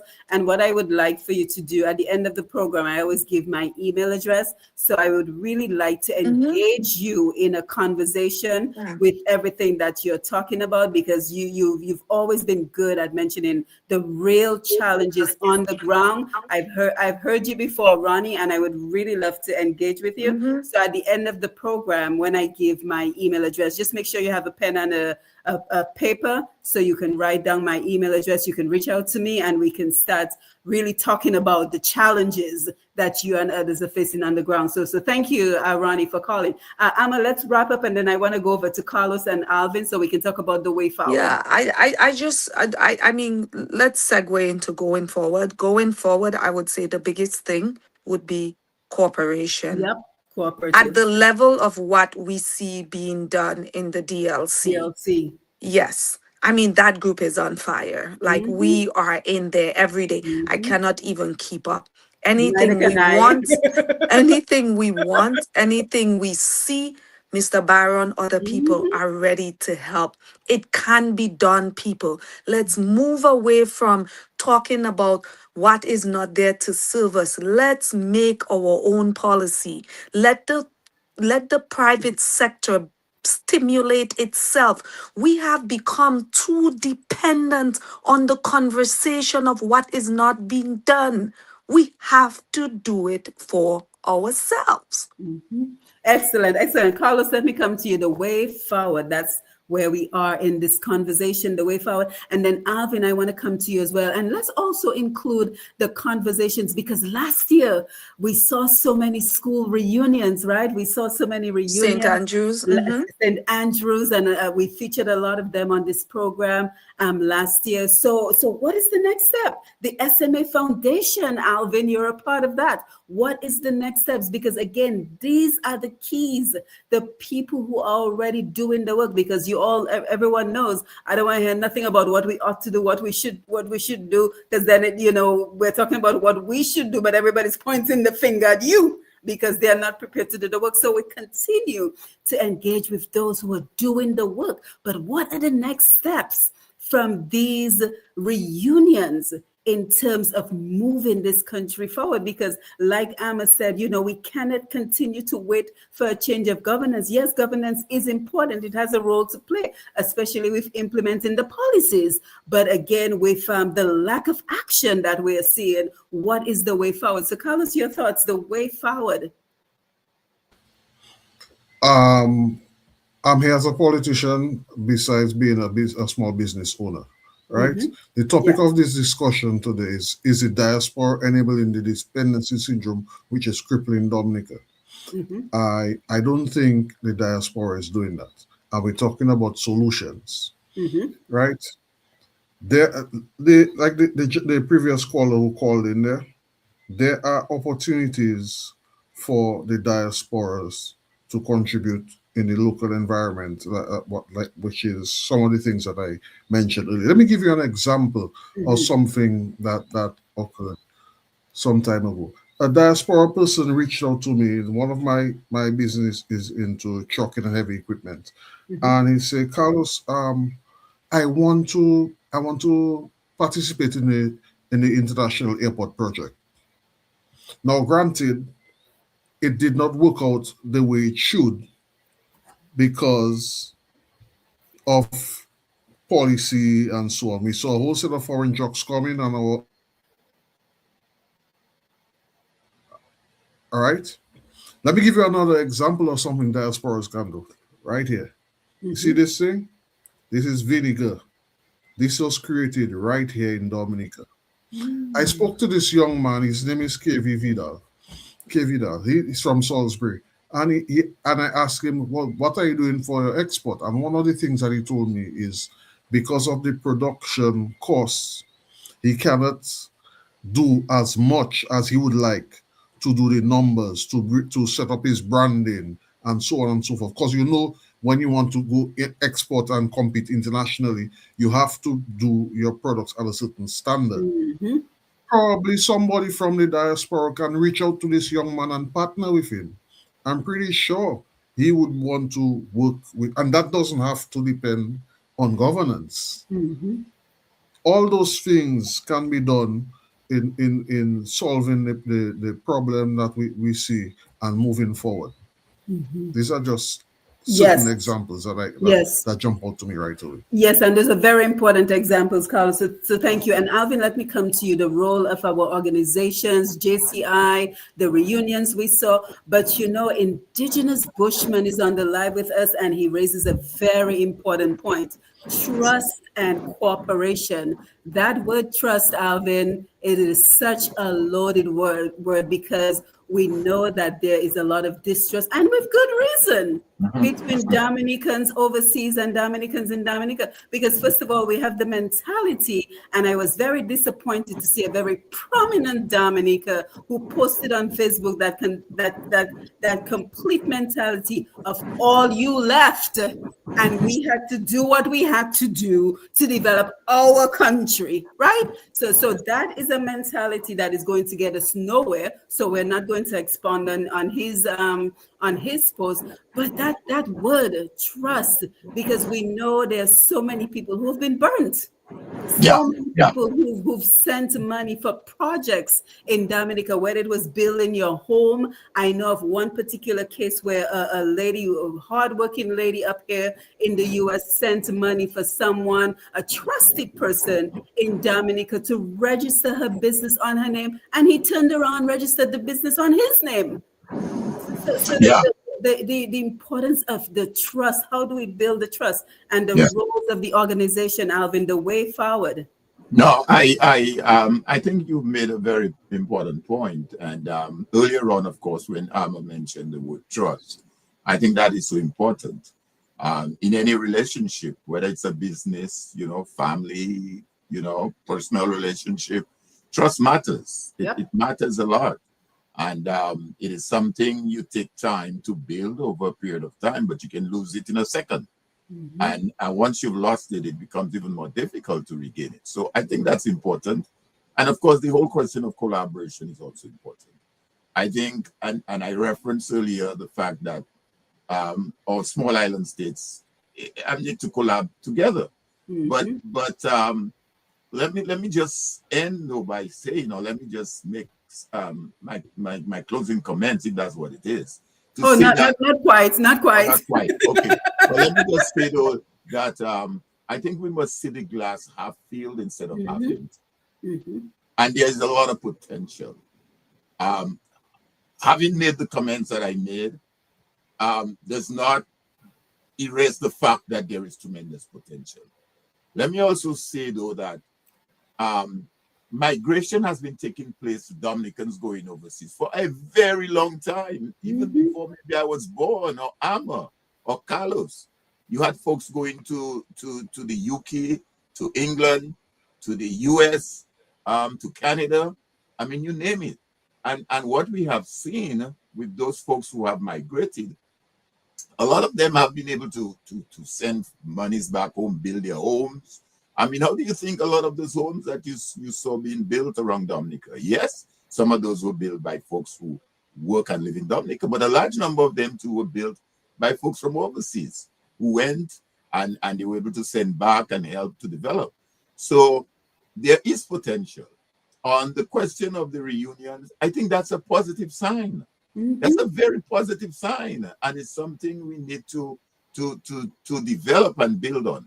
I know, for example, that was it Grandfond who had a reunion that just recently? Laplin had one, and you had this community reunion, and you also had the school reunion. In our case, St. Mary's Academy, we had a reunion taking us back many moons away, and the idea was again to re-engage our alumni, SMA alumni. How can you give back and help develop your alma mater, develop the school? And I'm not talking there from the point of view of just the physical structure, the building, but the young men.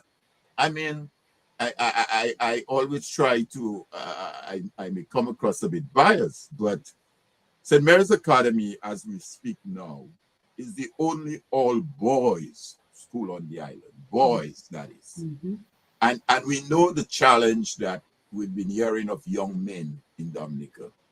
They're the ones that get killed first. They're the ones that carry the guns. They're the ones that smoke the weed and all that on the block. And as we speak now, Simone, the St. Mary's Academy has a school population enrollment of 330, almost 350 young men. And the sister school, which is SMP, has 260 young men. So do the math. You're talking about a total of well over 500, almost 600 men, young men. And the question remains, what can we do to help shape and form the minds of these young men? Think of an SMP student who goes in from grade 1 to grade 5. That's 5 years. And then he goes across to SMP. Some may go to other schools, grammar school or whatever, other high school, but he goes across to SMA. You have another 5 years there. You're talking about 10 years, a decade. A decade. So think of it, what you as an old boy of that institution, because the two are related, the SMP is pretty much part of SMA. Think of what you can do as a mentor, as a role model, as an advisor to this young man who you can help shape his thought process or how he approach life and what his civic responsibility is. You have a decade to do that. So I think it is extremely important. And so I will say therefore that there is tremendous potential, there is hope. And again, want to commend all the, like this young man who Carlos referred to as doing the vinegar. But you see, herein lies again going back a little to the policy. While I agree with Amma that we should not let that stand in the way. But I'm sure if we had some sort of, I'm not sure how to call it, some sort of collaboration or structure, that young man that Carlos just referred to, that is looking for support in that product that he's doing, would have been more forthcoming. You see what I'm saying? Because yeah, he's doing a great product, and for some reason, not much is known about it, or he's trying to maybe collaborate with someone that might be able to provide maybe support, finance, whatever that is. And that is where if we have a structure, and you know, Simone, you know me on the question of structure. This Vike approach doesn't work. It does not work in business. It doesn't work in family. You've got to have a structure. In the absence of that, this poor entrepreneur who's looking for an opportunity or way out is kind of frustrated or limited. So I guess moving forward, we have to find a way now. How do we collaborate in a more effective way between those of us in the diaspora and those Dominica? And as I'm gonna say, how do we build that trust? So the folks in Dominica trust us out there, and we trust them, and we know that this is a partnership we're in together. Because you have this young man that Carlos referred to, who wants to develop that opportunity that he has with this vinegar product. Yep. And in my mind, it's always about connecting everyone together, right? Because here we have you, Alvin, who's an expert in creating the structure. And here we have Ronnie calling on the phone, talking about the importance of cooperatives, right? And you can guide them on that, creating that cooperative structure. So it's a matter of bringing people together. And by the way, Carlos, I would love to engage with that young man with the vinegar project, because I think if he can get the exposure by coming on Roots Connections, and he can make the potential connections, because that is how we build capacity. But guys, we must take the comments on Facebook, because people have been firing comments for the whole evening, and we want to acknowledge their contribution to the program. So Desamach, Selassie, Kendrick, thank you so much for all your wonderful contributions. And guys, make a note if there are any comments you want to respond to. He says, what if we use these millions to build a processing plant? Would this government allow it to be done? So kind of just take a note if you want to respond to any of the comments. Indigenous Bushman says, depending on who you travel with, the departure tax is attached to the price of an airline ticket. Let's see, there's a match again. We Dominicans, if we can send 38 million, and by the way, our population is very small. So I do think that even we in the diaspora can be able to buy millions of our products that would be coming from Dominica if it is packaged and delivered properly. Thank you so much for that. Let's see someone we haven't taken yet. And then Desamach also says maybe we should just buy shares so we can begin the process. Majority of these first world countries either buy their cities on slavery or through building shares and building from the ground. Ricardo, we talked about you being here. Thank you. Sharon Dorival, thank you for being here. And you know, Sharon had posted a comment earlier in the day, and I wanted to read a part of it. So she says, the policy's role in securing Dominica's future could include encouraging investment, incentivizing diaspora investments in key sectors like tourism, agriculture, and renewable energy. Skills transfer, facilitating knowledge sharing and skills transfer between diaspora professionals and local communities. And then she also talks about diaspora voting rights, cultural preservation, promoting cultural exchange, and preserving Dominica. So Sharon, thank you for posting that earlier in the day. Let's just take some very quick comments.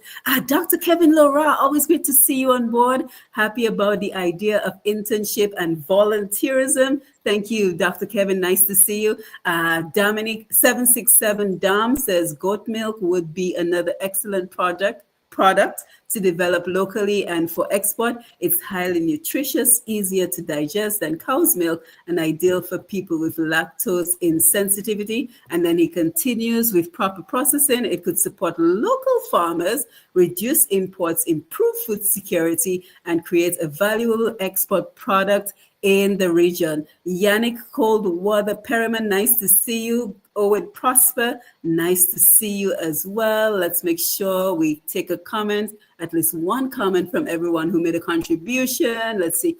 at 767 Dom. We must cut ties and stand on our own feet, build our own future, protect our young, elderly, and vulnerable. Our future is watching how we act today. So, guys, thank you so much. Damien Pressure. They definitely are not using the diaspora effectively. A doctor wanted to donate to a struggling hospital for free supplies, and they squeezed him until he wasn't able to do so. Tell me this government really cares.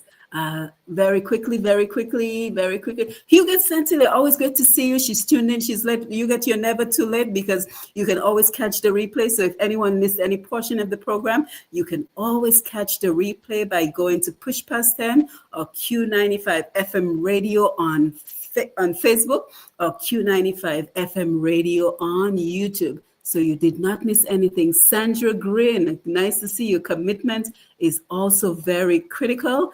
Dr. Laura Alvin, let's partner with Manhood Series to impact this boy. So Alvin, do you have Dr. Laura's phone number?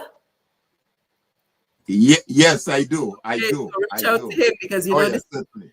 This is what Roots Connection is about. It's about creating strategic alliances so we can do this work. Sharon, so far I can order from JD's Naturals and Indigenous Bushman directly. I would like to see that with more businesses in Dominica. Thank you, Sharon. So anybody wants to make any comments on anything that was posted? Oh, we got a phone call, guys, and then we're going to come for your final thoughts. We need to do a part 2, right? Absolutely. Phone call. Thank you, caller, for being there. Go ahead, please. Lambert is me again. I just want to give Miss Simone my number. Yes. is 265 9673 because 265-9673. Yes, our internet is dropping a lot and you don't get a good reception. So if you call me, I can always interact with you. Okay, excellent. I was just saying, look at Dominica and Rose. You have at least 6,000 people, 5,000 people, 3,000 people a day, tourists on the island from the cruise ships. Mm-hmm. And how much benefit we benefit with it. It's just a few people come off the ship. And I remember some time back, people like Lennox Linton was working with DCP and he would put some of DCP products on the ship. Even people like Clive Farrer, those guys would put rye bananas, Brisbane would put pineapples. And these are opportunities because we have a lot of natural things the cruise ships looking for. Our fresh water, our dry spice, as you just saying, vinegar. But I know you're closing and I want the other people to leave a comment. Have a good night. Yes, thank you, Ronnie. I'll reach out to you tomorrow. Thank you so much. Yes, so guys, final thoughts as we are winding down. So call us your final thoughts as we wind down. I don't want to seem like a stock record, but it comes back to a lot of what has been said throughout the duration of the program. As very eloquently presented by Amma, we cannot worry about a dependency syndrome and Dominica being crippled. Mm-hmm. We have to take the bull by the horns and we have to make things happen. We cannot wait for people to do it for us. You see, Amma is doing what she's doing. You see, Petra is doing what she's doing. Yep. And many other persons as well. I see someone commented about JD Naturals. She's doing a phenomenal job in promoting her products as well. We cannot just wait for that. So the diasporans, I encourage you to find somebody. Doesn't have even we talk about the trust thing. There's also legal ways of doing things. There's always a way.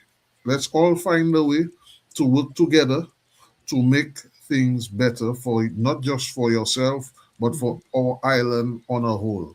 Mm-hmm. I have to remind us about the reverse brain drain.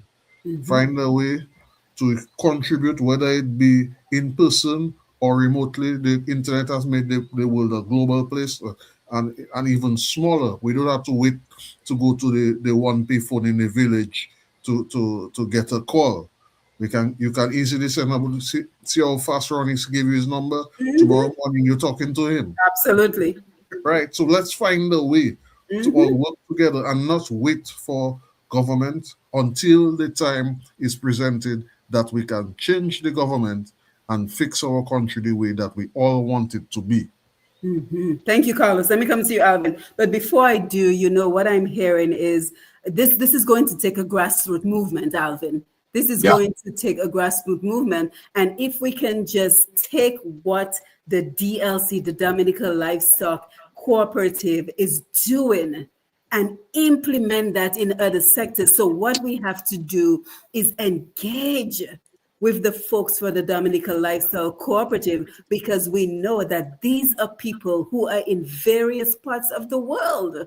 Lester is all the way in California. He's not even on our same time zone. He's like 3 hours behind us in terms of the time zone, but yet he is effectively running the Dominica Livestock Cooperatives with Dominicans on the ground. So how is he making it possible?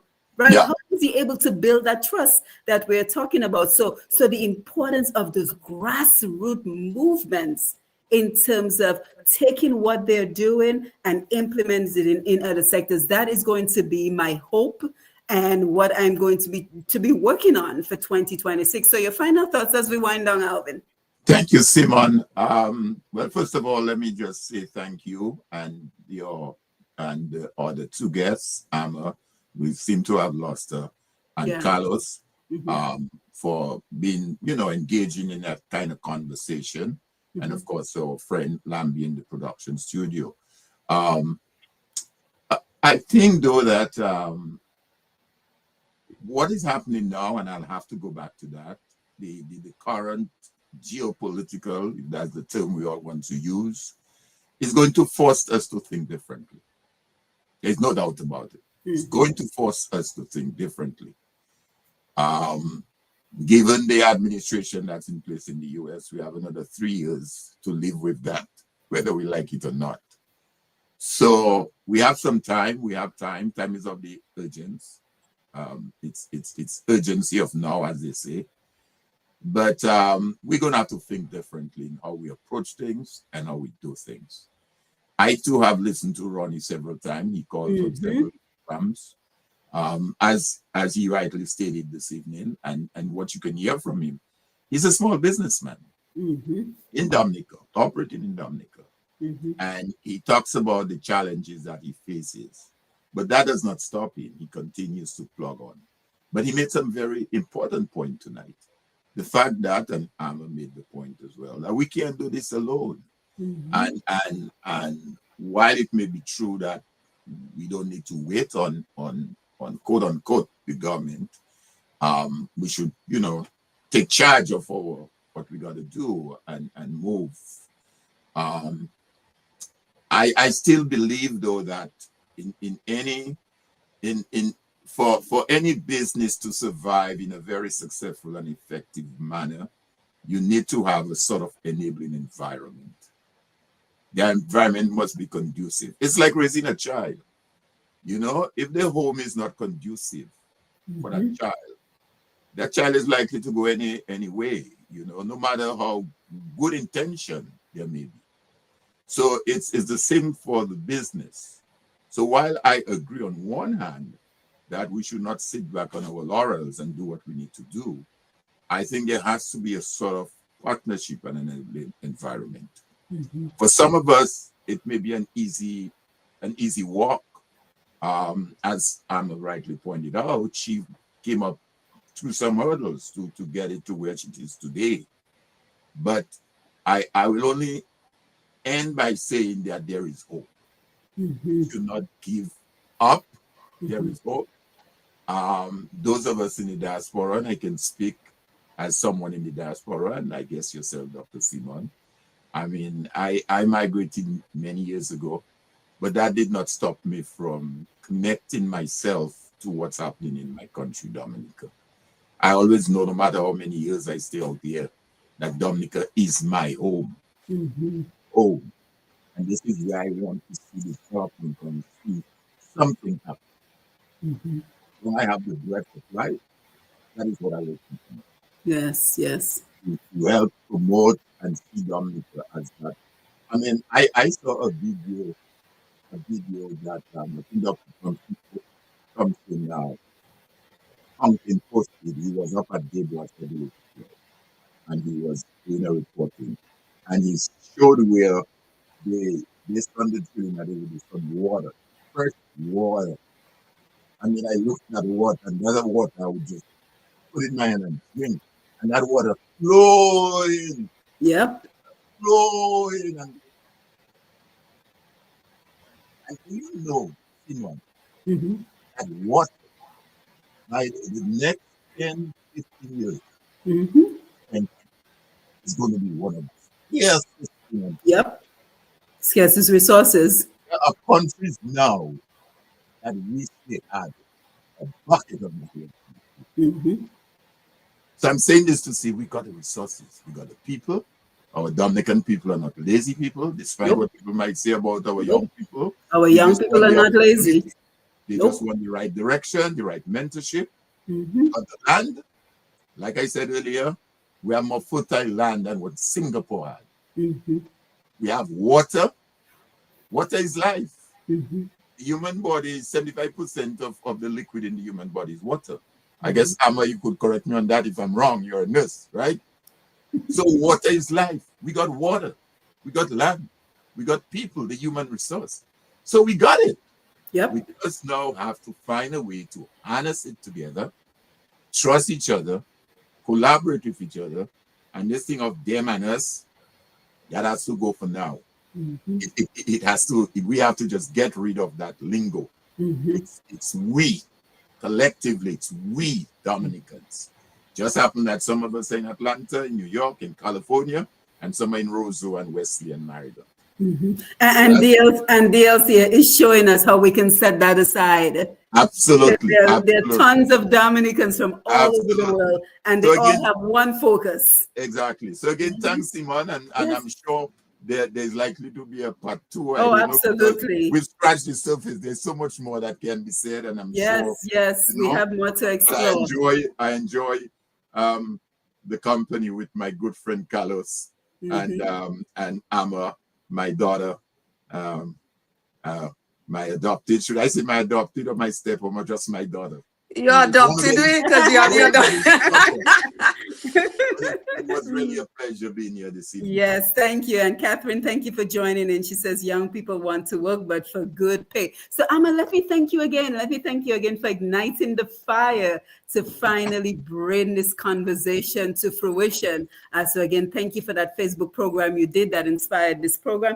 And I'm looking forward to your final thoughts. But you know, one of the things that struck me from your conversation was you were talking about investing in village projects.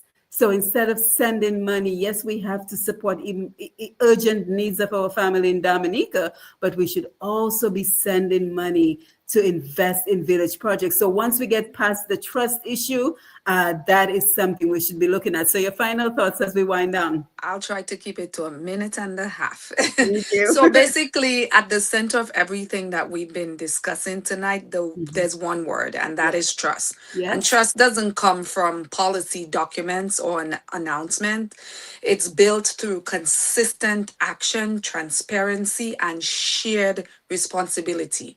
If we want to bridge the gap between the diaspora and those at home, we have to start by listening both ways, without judgment, without superiority, and without resentment. People on the island need to feel respected. People in the diaspora need to feel welcome. Trust begins there.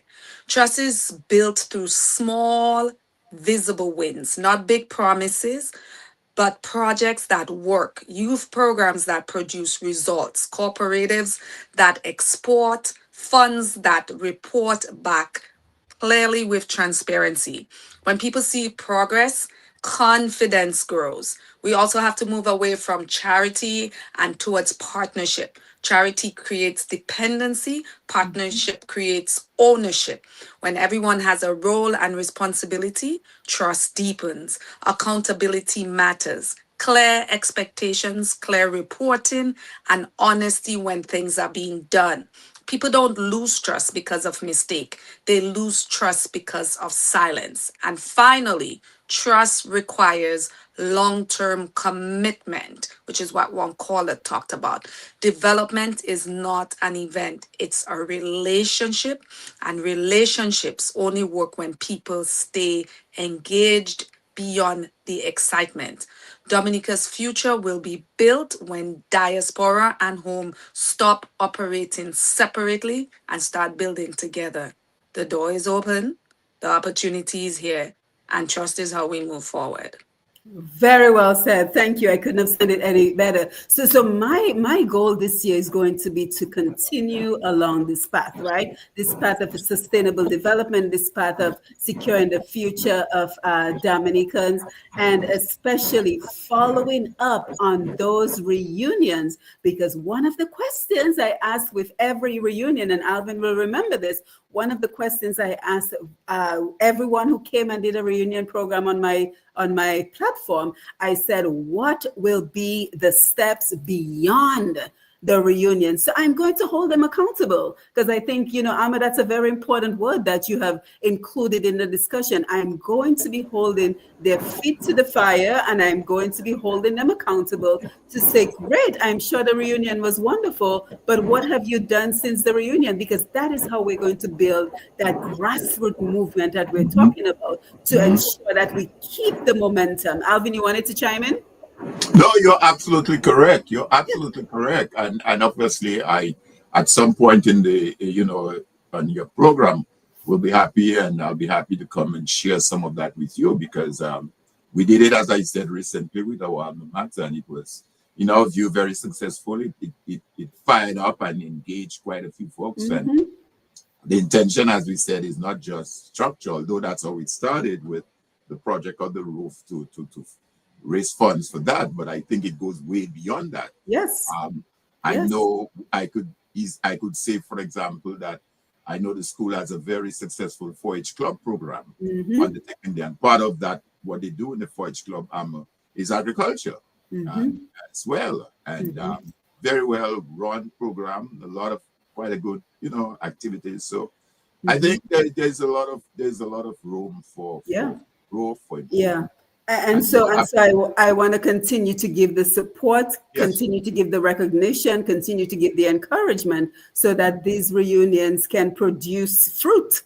And produce fruit that we can benefit from. But guys, we have to run. Lambi has to head home. So thank you so much. Thank you again, Amma, for the program. Thank you, Carlos. Thank you, Alvin, for being here with us as we talked about, is the diaspora enabling the dependency syndrome, which is crippling Dominica? And we looked at the way forward, especially as it relates to the visa bans and all the restrictions that we're seeing imposed on Dominica. So I want to thank you, whether you listened on the radio or you were on the Facebook and the YouTube lives. I want to thank you for being here with us. We're going to continue this conversation on sustainable development, this conversation on securing the future of Dominica by harnessing, the power of technology, social media, international radio, as we continue to build the capacity needed for the sustainable development of our beautiful country. And as you listen to the program, I always want to leave this thought with you. What role can you play?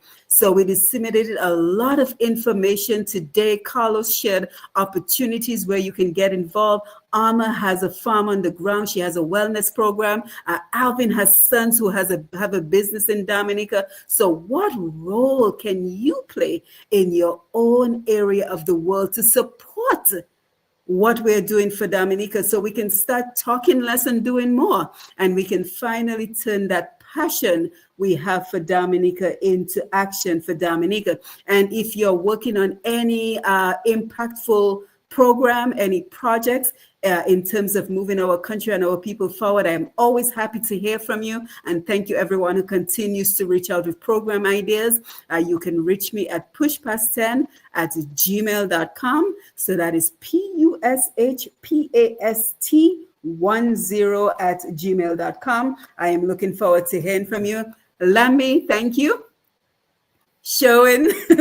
Thank you for keeping us connected, Mr. G, the Q95 family. So as we wind down, I want to wish you a wonderful rest of your week. We will be back with you in 2 weeks for another episode of Roots Connections on Q. I've been your host, Dr. Simone Mathieu. And until next time, you have yourself a wonderful night's rest. Thank you, guys. Excellent program. Thank you. Thank you. Thank you. Good night, everybody. All right. Good Take night. care. Mr. Charles. Bye, guys. Thanks. All right. Okay. All the Bye. best. Thank you. All right. Bye.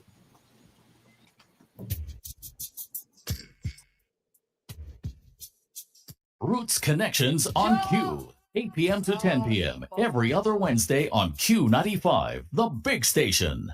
Dominicans journeyed beyond our shores for decades in search of economic opportunities and educational advancement.